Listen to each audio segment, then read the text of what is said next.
Elevator and upcoming events as well. Okay, cool. I'm going to sit and be comfortable. Thank you so much for this opportunity. It's really exciting. For those of you that don't know, I'm Jasmin McGinnis, and I actually live in Kearney. That's right. I'm not a native Omaha person. Shocker. I have 3 brick and mortar coffee shops in Kearney, Nebraska, and I'm currently employing about 30 people. There's no way for me to talk about the Cup of Co story without talking about the Barista's Daily Grind story. But the Barista's Daily Grind story is massively huge. So I'm going to very, very much shorten it so we can get to the good stuff that you want to know about. But also, if you guys have any questions for me or you want me to dig deeper into something, like just shout out, like raise your hand, like ask questions so that I don't do all of the talking tonight. But the reason why I have to tell you a little bit about my coffee shop is because 25 years ago, we created the very first double drive-through coffee shop. And this is before scooters, this is before Starbucks, this is before coffees on every single street corner. So yes, I am that old, and I worked for that amazing coffee shop 25 years ago. And they have an incredible story that I'm not gonna go into tonight, but if you want to do some really fun research Barista's Daily Grind franchise law. We're actually taught in law schools across the entire country, unfortunately, as a cautionary tale of what not to do. And it's important that I talk about that just a little bit because I got to work for a company that was doing amazing, incredible things, investing in young people, giving us opportunities, creating this ethos that was just like, nothing like this existed back in 2000. And when you watch people that you love and respect fail, which we all fail, but fail epically and lose everything, there's a lot of fear and trepidation that comes along with entrepreneurship. And so back in the day when I was working for Barista's Daily Grind, to make a very long story short, we were franchising just like the scooters models. We were cousins that came up together. We had opened 8 stores in 4 different states, and we were working on 18 franchises when we learned that the legal team we had hired to prepare those documents wasn't authorized to practice that form of law. Dun, dun, dun. So, why do I mention this? I left the coffee industry for a short time and got married and went and did other things in my life. And then I had a personal health tragedy. So I had a pulmonary embolism and almost died at 27. That's when you have blood clots that go to your lungs, and I couldn't walk for 3 months. I had to regain enough strength to be able to do that. And I found myself back at Barista's Daily Grind, which was no longer a giant franchise innovating the industry, producing barista champions, but a teeny tiny little hole in the wall shop across from the University of Nebraska at Kearney. And that's not where I thought I was going to be. But that brought me back into the coffee industry, and I just came back as a barista. Now, you heard me say just a barista. Some of my baristas are in this room. They know that I don't believe in the word just a barista because there's no just.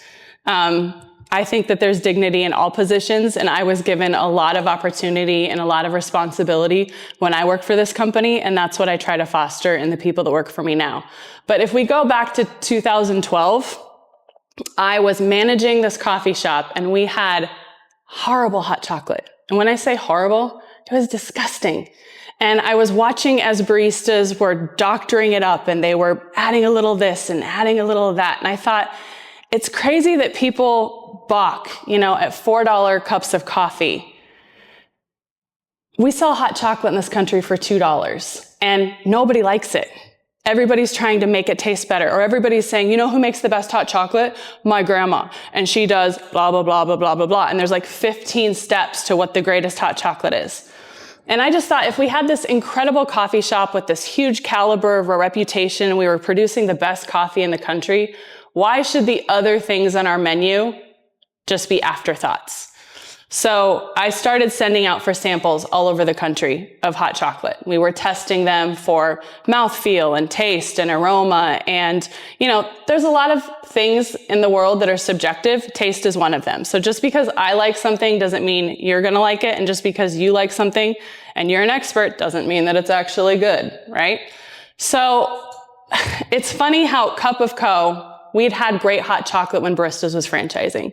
It was wonderful. I thought about it all the time. It wasn't on the market anymore. It had disappeared.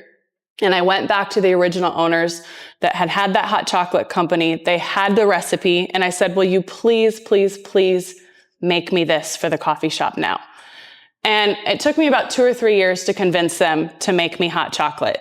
They had this original recipe. I paid them $3,000 to make 1,200 pounds of cocoa. I bought all of it, put it in food grade safe containers. We actually made it here in Omaha, drove it back to Kearney. And then I turned that $3,000 of cocoa into $16,000 of cocoa sales over the next 5 months. Now, I mentioned there was a recipe. Recipes change over time, products change over time. So when the original founders of that company came to me and said, we like what you've done with baristas, would you like to buy a Cup of Co., which was not called Cup of Co. at the time, it was called Cocoa Pub. I said, I don't have any money, I can't do that. But I really, really, really, really, really believed in Cup of Co. And so I scrounged up money, family, friends, borrowed some from baristas. And I don't tell everybody this, but I'll tell you this. I paid $15,000 for the Cup of Co recipes. And then I had the challenge of modernizing those recipes. So when I tell people that I tested every cocoa on the market, I'm not lying. I really did. And when we tried to recreate that at a mass scale, certain things didn't taste right. So we altered the recipe, we changed the recipe, we did different things. And I actually went through the whole origin story of the original Cocoa Pub owners and can confidently say that I turned it into my cocoa company. But I mentioned I have a coffee shop, right? And that coffee shop wasn't 3 stores and it wasn't 30 employees. It was 1 store with 12 employees that grew to 2 stores with 20 employees. And that was always my main gig.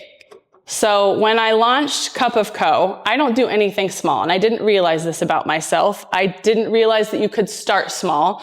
I found all of these wonderful resources across the state. So I got partnered up with UNL and the food science program and learned about packaging and learned about barcodes and learned about nutrition.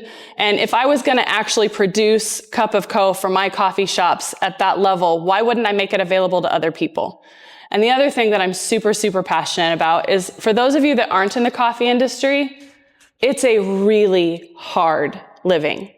You do not make a lot of money.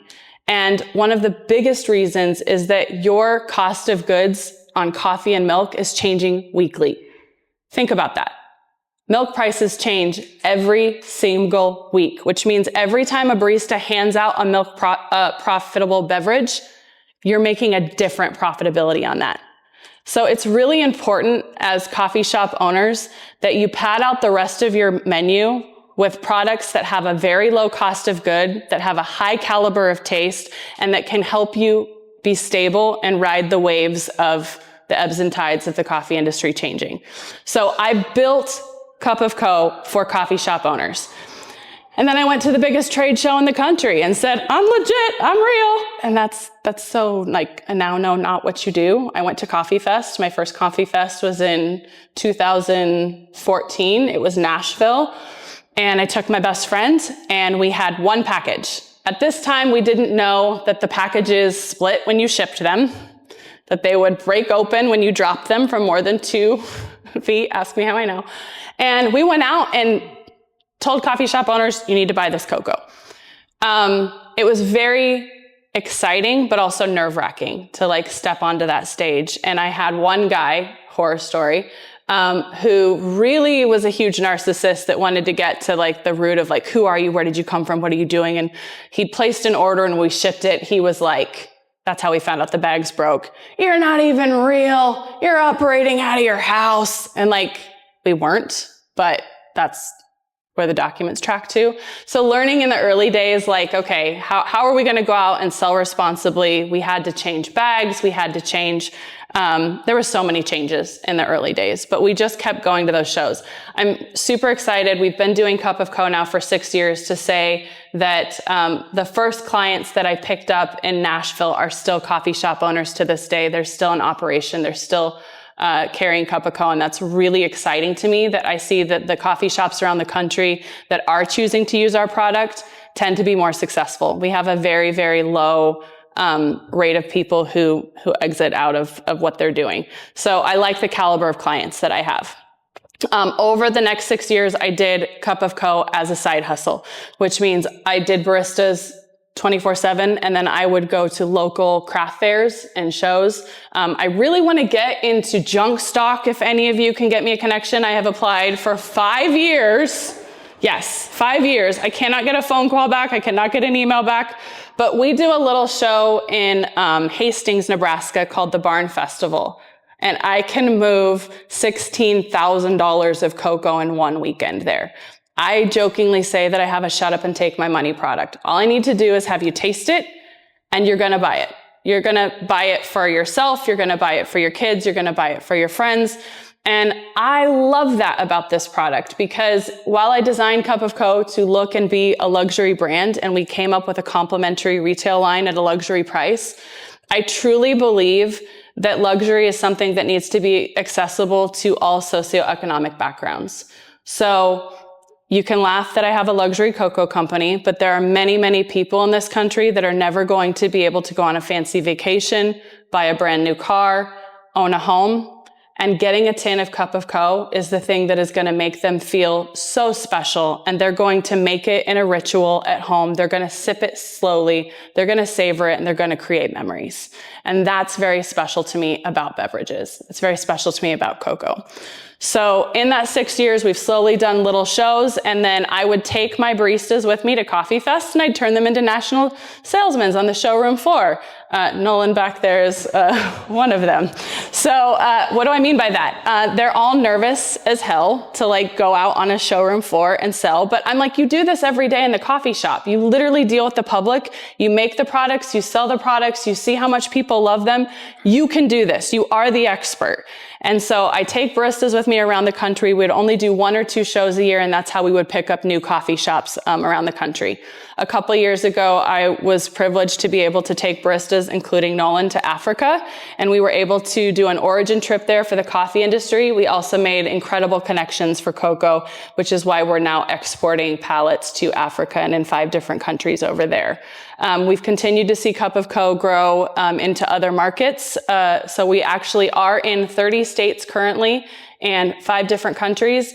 And this year we joined the InMotion Generator Excel program, and Cup of Co. is becoming my full-time job. So I'm transitioning a little bit away from the coffee shops towards this industry, and we are set to, we're going to do $1 billion in 5 years. That's what we're going to do.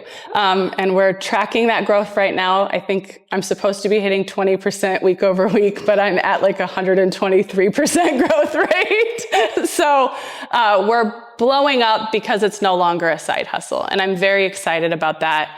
And this opportunity. Last week, we launched our direct sales. The favorite thing that I'm hearing, though, is wholesale is what's dear to my heart. I really want the coffee shop owners that carry my product to see the profitability of what we're doing. Just to give you a little bit of an idea of what that looks like, if you buy a bulk box of my hot chocolate, it's 25 pounds. It's going to cost you $187. That $187 is going to turn into $1,200 of pure profit for you. That is a beautiful margin, and that's selling it at $4 a cup. So everything that you have in your hand, that's how we have built our model.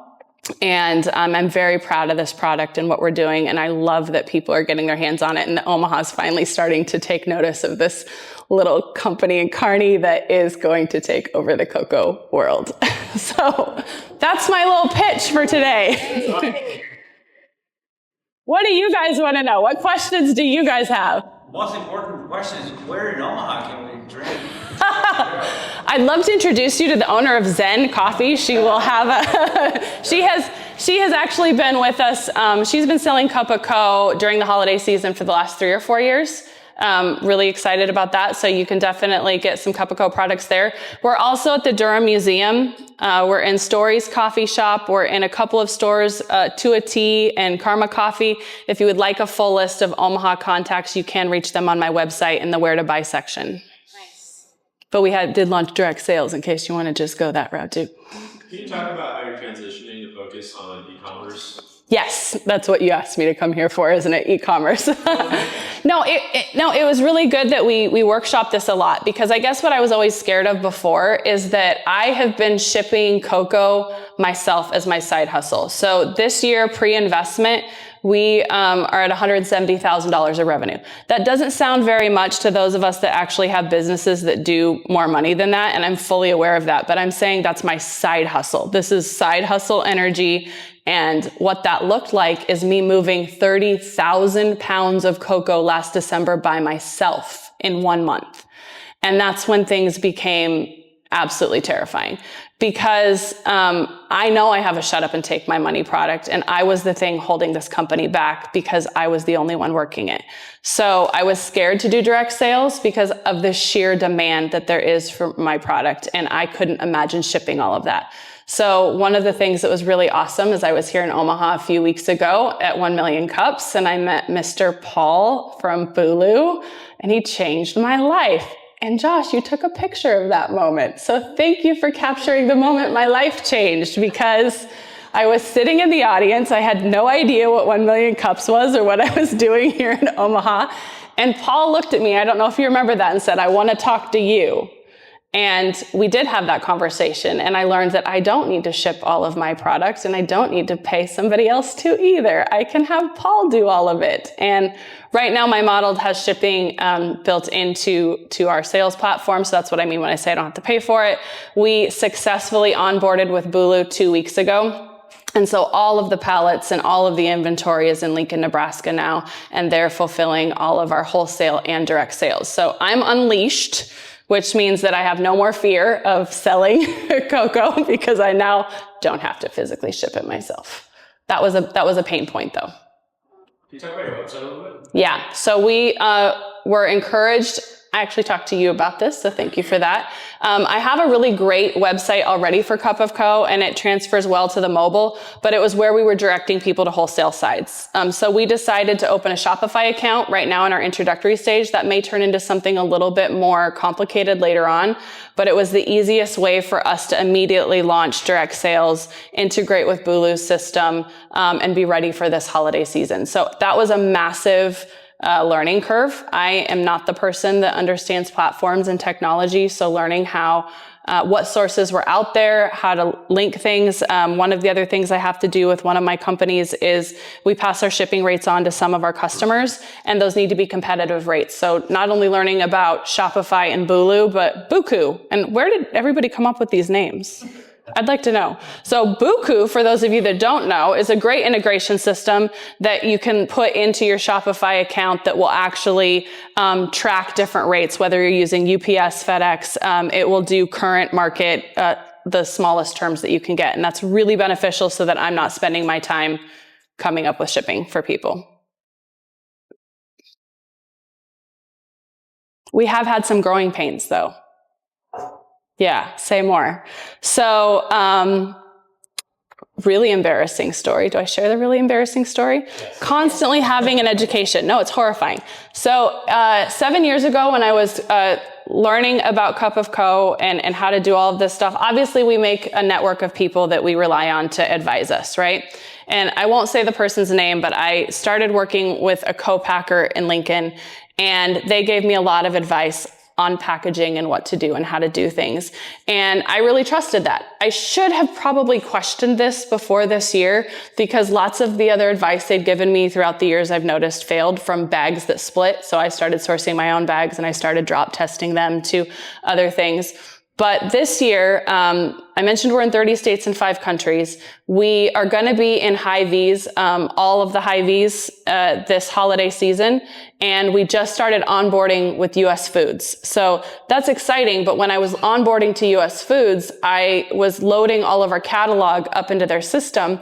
And they're very specific about having these GTIN numbers. Okay? Do you all know what a GTIN is? Yeah, I didn't either. It's a global tracking network, and it's different. It's a number that is supposed to be tied to your company, and it is different from a SKU. And I started asking lots of people, what is this? Like, I see it, and I'm seeing it on other people's packages, but I have SKU numbers. I have a SKU. I have a barcode. Like, why doesn't this work? And US Foods would not accept my SKUs. And so I kept asking, and I actually ended up having to go back to UNL. That program that I used 10 years ago has kind of gone out of They're not using it right now. So I actually had to find the woman that helped me who has retired and track her down personally. And she walked me through this. And I learned that the SKUs that I had on all of my packaging were not legit. Not only were they not legit, lots of companies were using the same SKU numbers over and over again. And this is one of the reasons why Hy-Vee couldn't find me in their system. And I was sending them invoices. Like, I have $10,000 of orders from Hy-Vee here, here, and here. But when they would go into the system and pull up my SKU, it wasn't tracking because it wasn't a GTIN number. So one of the fun shifts that I had to make just in the last couple weeks was acquiring GTN numbers. Because I have so many SKUs out in the market right now, I had to spend $750 to get 100 of them, because they don't sell 15, they don't sell 20. You can buy 10 or you can buy 100. And I needed 20, so I had to buy 100. And then each SKU after that is $30. And what I've also learned is that you have to actually renew these SKUs every single year. All new information to me. And I really thought I was kind of old in this industry. So that was painful because all of my packaging needed to change overnight, which is also exciting because I like designing packaging. So that's fun, but not fun when you're trying to onboard to US Foods and you're discovering that what you've been doing in the market for 7 years isn't actually how people do things in the market. So that's a pretty heavy pain point for me. Also, since onloading with Buku, we're learning that because of those GTIN numbers, you have to have one for each line of products. So what I mean is, just because I've given you guys all a sample of Cup of Co. Classic number 1 doesn't mean that I can use that barcode for the same thing that goes in a tin, the same thing that goes in a bag. And if any of those are repackaged into a case, those cases also need GTIN numbers. So the single serves that I've given you tonight, they all have a barcode on them. They all are going to go into an attractive rip open shelf display. That has to have its own GTIN. And then when that is packed into a case, that has to have a third separate GTIN. And this is all new to me. So exciting. If you want to get into the retail online market, don't make mistakes like I did. Figure this out beforehand. What else? Yes. What's your, since becoming an entrepreneur, what's your biggest mindset tip for a thing that you had to learn about yourself in becoming an entrepreneur? Biggest thing I had to learn about myself. Is it funny that I want to look at Nolan and ask him, Nolan, what have I learned the most in the last 10 years? I think you'll agree with me when I say this, trusting myself. So I think I mentioned that I was not the founder of my coffee company, although I am the longest owner of said coffee company, going into my 12th year of ownership. And I hadn't originally created the original Cup of Co. recipe. It is now my recipe. I've altered and changed it enough that it's mine, and I'm confident saying that. But I think that when you take over somebody else's vision and you take over somebody else's thing, you kind of have not imposter syndrome, but for a long time, I felt like the steward of baristas and not the owner of baristas. And I felt like the steward of Cup of Co. and it was somebody else's story and somebody else's vision. And how do you make that your own? And then the fear of, will people follow me? Will they see the vision that I have? And I always said that my job at Baristas was to make my passion their passion.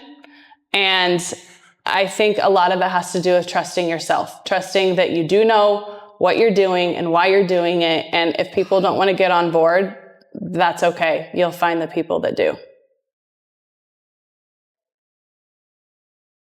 Anybody else? Literally nothing's off the table with me. What are some of the toughest people challenges you've worked through? People Challenges? Well, half my team up and moved to Omaha to work for Abby, so that was pretty painful. No, seriously, it's really hard. I'm very into relationships, and I really do care about every single person that comes in to work for me. And I know that the kind of industry that I'm in is transactional. And what do I mean by that? I keep telling you there's struggles in coffee shop owners. There's a reason why most of your baristas fall between the ages of 15 and 25. We cannot afford to pay a bunch of professionals, professional salaries, professional benefits. It's just not built into the coffee shop market. So we are making the choice to choose people who are in a transitional phase of their life. I personally love working with young people. I love their energy. I think it's scary to go 18 in your parents' house out into the real world where everyone's treating you like an adult and you don't feel like an adult and you don't know how to navigate those spaces. So we like to use baristas as kind of a safe training ground to prepare you for the real world. But I always tell people, I make them a promise. So I try to make baristas and Cup of Co. the place where you love what you do, you love who you work with, and you love who you work for. We call that the perfect trifecta in the professional world. And it's very, very, very rare to get the perfect trifecta in any of our adult jobs. But I recognize that at the coffee shop, this isn't your adult job. You're going to leave me and go get your big boy or big girl job. In the meantime, I'm going to make the trifecta happen. So you're going to love what you do, who you work for, and who you work with. And we're going to navigate that space.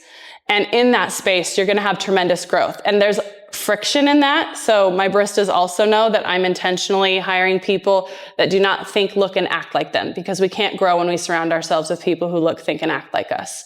So there's friction. There's always going to be friction, but friction is where we sharpen the knives. Friction is where we do the most growth. So the hardest challenge for me is you put 4 years into people and you watch them grow and you watch them turn into these amazing people, and then they leave you. And you're like, I'm not done yet. I still have plans. I want to do things. So one of the things that I'm really excited about with Cup of Co. is it's an entirely different model than a coffee shop. And so I am going to be able to nurture and build relationships that can pay people big job, boy, girl money and benefits, and foster some of those relationships. And it's really exciting to be able to see those people leaving our company and going out into the world and taking a little piece of baristas and Cup of Co with them and my ideologies and spreading it to the places that they work now.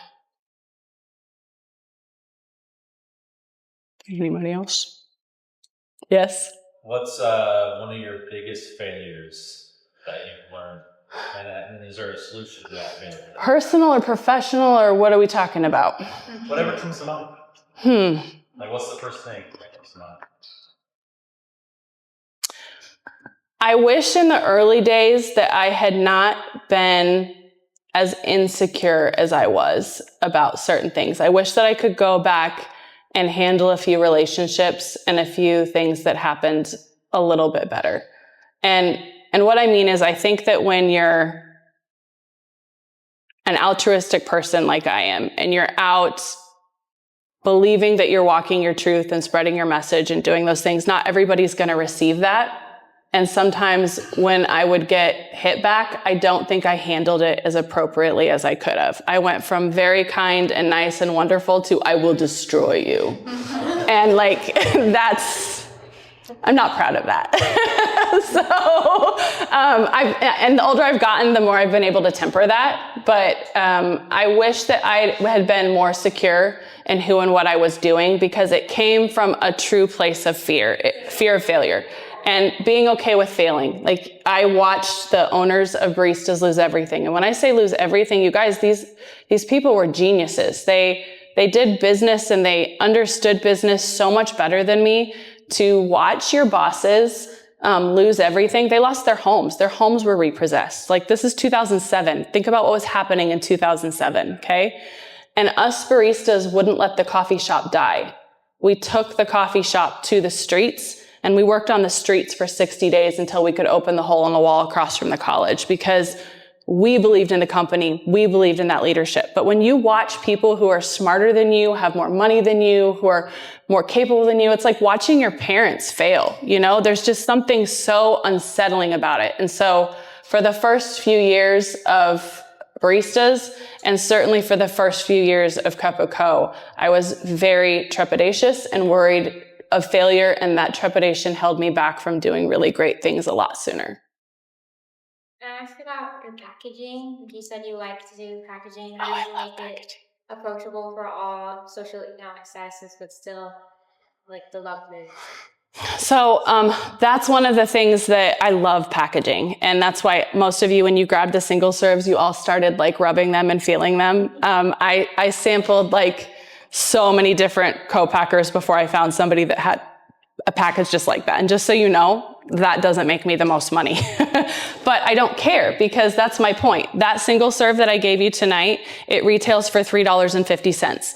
That is a luxury price compared to what's on the market right now. If you guys go to any of your grocery store shelves, the most luxury cocoa that you can get is Land O'Lakes.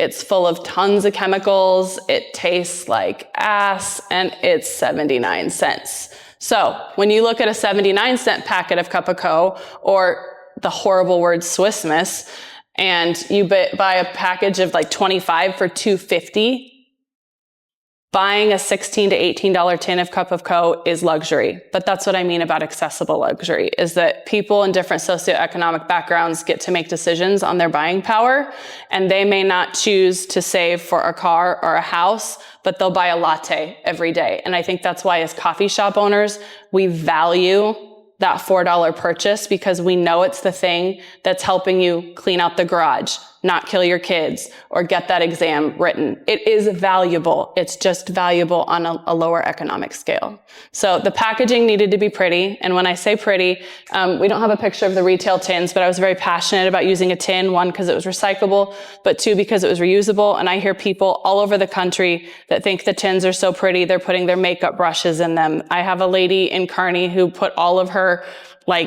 kitchen utensils in the cup of co tin line because she just thinks they're so pretty. And I love that. I love the idea that there's a plant growing in a cup of tin canister because it's so pretty you don't want to throw it away. That's cool.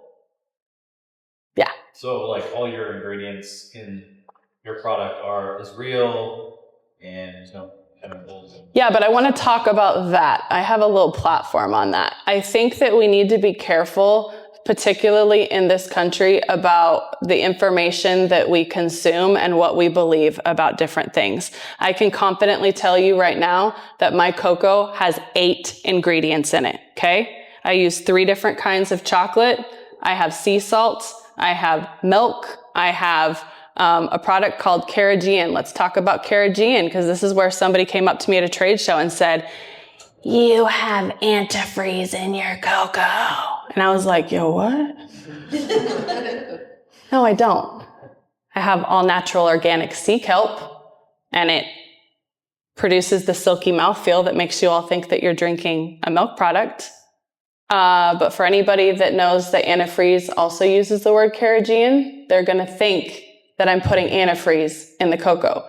When we use words like saturated fat, it does not mean what you think it means. And when you break down creamer, which is milk, it looks like it has a lot more ingredients than it does. But how many of you actually know what those words mean? And because we've amassed the information that if a label is this big, it's bad for us, I'm telling you all, there are 8 ingredients in cup of co. It is milk, it is sugar, it is salt, it is Carrageenan, and it is 3 kinds of chocolate. I'm comfortable and confident putting that into your bodies. I wouldn't slap my name or my label on it, but we need to be careful when we're analyzing nutritional panels that we don't just make assumptions about cancel culture and what things are and what things aren't. I stand behind that. Yeah? So when you get your business evaluated by a bunch of people and they're picking it apart, you're always going to have different opinions. So I'm curious, through the accelerator, what advice has been the hardest to take or the hardest to jump on? Oh, that's such a good question, Levi. I don't know if I've had any advice that was hard to take. They told us from the very beginning to track points, that we were going to get a lot of feedback and a lot of, people are always going to have an opinion about our company, right? So to track the information. And so I don't think I've certainly met some people that just don't give a crap about cocoa or me. I'm not sexy. I'm not fun. They don't want to talk to me. There was one woman that didn't like me at all, and I said that. And these guys keep telling me that's not true. I know when people don't like me. I was not cool to her, and she very much made sure I knew that. So that's fine. I'll find my people. But in the beginning, as we were being challenged to track, this wholesaler retail model, because I have a shut up and take my money product, I felt a lot of pressure to go that direct sales market route. But this is where I feel like perhaps my maturity or my age has come in. I'm comfortable in the wholesale market. And I'm comfortable in the wholesale market because at my heart and soul, I'm a coffee shop owner, and I built Cup of Co for coffee shop owners. I'm very passionate about that. And I think that the direct sales are naturally going to happen. And so when we started tracking, like, is that what we should put our energy into for the next 15 weeks? And we started talking about marketing and influencers and advertisers, it just gave me the ick, because I'm a very altruistic person. And I think I have a great product, and all I need to do is get you to taste it, and you're going to agree with me. So I don't need to do all that other garbage. So that was kind of hard. You're welcome. You guys have been really quiet over there. What do you want to know? Why are you here? The free cocoa. The free cocoa. No, everybody's got an angle. What do you want to learn? I got a question. So you know how coffee went through like an ethically sourced, the beans and all that? Yeah. Is it the same thing for cacao, or how's that? It's a really good question. It's another question we get a lot on the trade room floor. Do you want a real answer, or do you want an answer that's going to make you feel good? Okay. So the answer that's going to make you feel good is I can tell you that I primarily source my cocoa through a company called Guittard because I care about their sustainable and ethical sourcing practices. That's going to make you feel good, right? Yeah. It's a lot more complex than that. Yeah. And Nolan and I learned that in Africa, okay? Again, we need to be careful about the information that we're amassing, because when people throw out things like child labor laws, go to a country and watch it for yourself. And I don't mean watch children slave. I'm not advocating for that. I'm saying you go to Africa and tell the mother who strapped the baby onto her back and is in the fields for 20 minutes, 2 hours, picking one line of cherries, that she can't do that. That she can't have her child strapped to her back. That she can't have her 2-year-old walking along with her carrying the bucket. You tell the mother that, because it's not child labor. It's family-oriented lifestyles, okay? So we need to understand bigger socioeconomic issues before we go championing it in to save things. I'm not saying there aren't some bad places and some bad things, but are you going to travel to that farm and put your eyes on it? And when you're on land and your eyes are on it, are you going to see what they want you to see? Or are you going to see what's really happening? We need to be more intentional about the relationships and the politics and understanding where our things come from and what we choose to support. I am doing the best I can from where I'm standing. And I look forward to Cup of Co growing, because I do truly believe in origin relationships. And I have a lot of people in Africa who would like to be making our hot chocolate. But my eyes are going to be on the ground in their land, and I'm going to develop those relationships. Good question. What about you? Do you like that I put you on the spot? Yeah. I hear you've got a Scooters connection for me. Maybe. Do you see yourself in Scooters, Starbucks? Not Starbucks. Not Starbucks.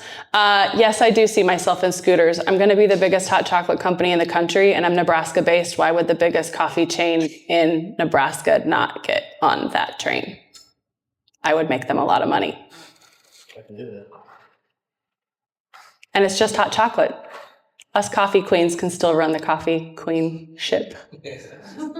No, but I think that Cup of Co is going to be in every store and every place in America, because I think that once you've had my product, you can't go back to drinking that nasty Swiss Miss.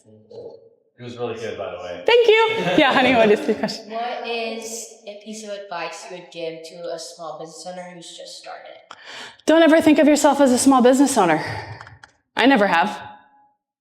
Just because I wasn't operating at the level that I wanted to be didn't mean that I didn't know what I had or what I could do. I just was choosing not to do it at that time. So every decision that I made, I always tried to think end game. So for instance, when I bought Cup of Co, and I told you guys I paid only $15,000 for it, I got a loan for $20,000 so that I had $5,000 of extra money, and the first thing I did was build a website. The website that you see today is almost identical to the website I built 8 years ago, because I knew that no matter where I went, if I gave somebody a cocoa sample and they Googled me, they needed to land on a professional platform that made me look like the biggest chocolate company in the world. So that's where I prioritize things. Also, when I designed Cup of Co., this is my personal choice. I've been hearing feedback in the industry otherwise, and I'm trying to accept it. So this kind of ties into your question also of pain points. I designed Cup of Co. to look and feel and be a luxury brand from day one. So I didn't have iterations of it that started out like cheap. I kind of went top tier if I could. Now, something that I'm learning is that you don't have to do that 25 all the time. 25% of your customers are going to be fine with like 25% of your best. Like now that you guys have had Cup of Co., you probably don't care what package it comes in. I could send it to you in a cardboard box and you'd be like scooping it into your drinks and drinking it. And you're fine with that because you've already tried it. So the reason why that's helpful to me is right now we're having a big tin shortage in America. During COVID, all tin was exported overseas. And now that we're having port and docking problems, there is no tin made in America. So Cup of Co. is going to run out of tins this holiday season. And we're going to have a special line of white Cup of Co. tins because that's all we can get our hands on until our cardboard is made. But there's nothing wrong with a white tin. It's the holidays, right? No, I can roll with that. Tell me how I really feel. Yeah. I have a fun question. Yeah. So obviously it's like hot chocolate powder. Mm-hmm. Do you get creative and like create other recipes using that? Oh, excellent question. Feels like I planted that. So Cup of Co., one of the things that makes Cup of Co. unique to other hot chocolates in the country is that Cup of Co. can be made hot, frozen, or cooked down into a sauce and baked with. And what do I mean by frozen? You can take your packets, take 2 of them, throw them in a blender with ice, and it comes out like a Wendy's Frosty. In fact, it's exactly like a Wendy's Frosty. But it's Cup of Co. And if you're a coffee shop owner, you can add cold brew to it, and you now have custom blended coffee drinks that taste like your brand of coffee. And if you turn it into a sauce, you, again, it's just a little bit of water. I encourage you to melt it down on a stove and reduce it, and then it turns into chocolate sauce, which is great for dipping, pouring over things. We have bakers using it. So there's already a bunch of recipes that you can use with just one product of Cup of Co.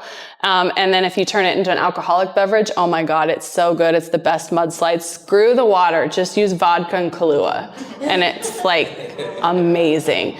If you do it hot, of course, it pairs well with any alcoholic beverage. I tend to like Fireball. Mexican hot chocolate's delicious. Lots of people like rum chata, but I would like to see our influencers in the future. We're advertising with a trade industry publication that us in the coffee industry are familiar with called Barista Magazine.